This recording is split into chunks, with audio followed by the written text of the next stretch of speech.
12 तास तो पाण्यात ठेवायचा.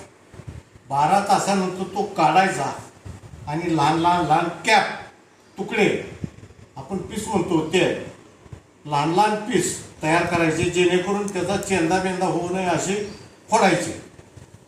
तदनंतर तो पूर्ण व्यवस्थित करून त्यात कचरा वगैरे आहे का पाहून तो पुन्हा 6 तास 7 तास हवेत सुका वाळवायचा.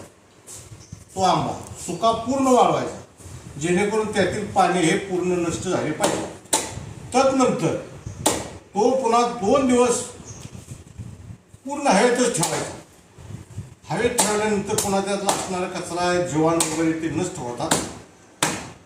आणि पुन्हा मग तो फोडणी आपण द्यायचा प्रकार म्हणतो आंब्याचं पिकले, मँगो पिकले वापरायचं. आणखी काय काय हळद मोहरी काय काय पदार्थ वापरायचे, फोडणी द्यायचं आणि थंड फोडणी केल्यानंतर त्यात तो मिक्स करायचा ठेवायचा आणि वरचेवर त्याला हलवायचा, खालची बाजूवर वरची खाली असे 2 दिवस केल्यानंतर पुन्हा पूर्ण आंबा छानपैकी होतो.